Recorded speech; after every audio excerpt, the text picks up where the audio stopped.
বয়স মাত্র ৭৪, নামের ওজনটা যে আগের মতোই আছে আবারও প্রমাণ করলেন রজনীকান্ত। দক্ষিণ ভারতে তার সিনেমা মুক্তির দিনে অফিস থেকে ছুটি নেওয়ার ধুম পড়ে। টিজার ট্রেলার মুক্তির পর সামাজিক যোগাযোগ মাধ্যমে ঝড় ওঠে। ব্যতিক্রম হল না এবারও। লোকেশ কঙ্গরাজ গত কয়েক বছর ধরে দক্ষিণের সবচেয়ে আলোচিত নির্মাতাদের একজন। তার নতুন সিনেমায় আবার আছেন রজনীকান্ত। আলোচনা হতে আর কি চাই। গতকাল রাতে এসেছে এই নির্মাতা নায়ক জুটির সিনেমা কুলির ট্রেলার। অনুমিতভাবেই ধুমধুমার পড়ে গেছে অন্তর্জালে। ভিজুয়াল, অ্যাকশন আর তারকাদের উপস্থিতি নিয়ে মুক্তি পেয়েছে 3 মিনিট 2 সেকেন্ডের ট্রেলারটি। স্বর্ণ পাচারের পটভূমিতে গড়ে উঠেছে এ ছবির গল্প, যেখানে এক কুলির অতীত আর বর্তমানের টানাপোড়েনে দেখা মিলবে রজনীকান্তের দুর্দান্ত রূপ।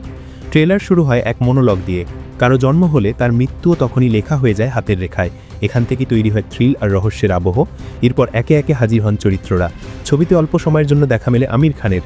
এরপর এক ঝলকে ক্যামেরার ফ্রেমে ধরা দেন দক্ষিণী তারকা নাগার্জুনা ও সত্যরাজ। সবার মাঝে এক অদৃশ্য যোগসূত্র, একজন কুলি। ট্রেলারে এক চরিত্র জানায় 14,000 কুলির মাঝে একজন নির্দিষ্ট কুলিকে খুঁজছে সে। ঠিক তখনই বাজতে থাকে অনিরুদ্ধ রবিচন্দ্রনের সুর, আর আবির্ভূত হন রজনীকান্ত, প্রাক্তন স্বর্ণ পাচারকারী, যিনি নিজের হারানো গৌরব ফিরে পেতে দৃঢ় প্রতিজ্ঞ। ট্রেলার শেয়ার করে এক ভক্ত এক্সে লিখেছেন, রজনীকান্ত বোঝালেন তিনি এখনও ফুরিয়ে যাননি, এই বয়সেও এমন পারফরমেন্স। আরেক ভক্ত লিখেছেন, লোকেশ আর রজনীকান্ত যখন একসঙ্গে হন কি হতে পারে সেটারই আভাস পাওয়া গেল। প্রায় 350 কোটি রুপি বাজেটের সিনেমাটির শুটিং শুরু হয় গত বছরের 5ই জুলাই, শেষ হয় চলতি বছরের 17ই মার্চ। 14ই আগস্ট প্রেক্ষাগারে মুক্তি পাবে ছবিটি। রজনীকান্ত ছাড়াও ছবিতে রয়েছেন আমির খান, নাগার্জুনা, উপেন্দ্র, সত্যরাজ ও শ্রুতি হাসান।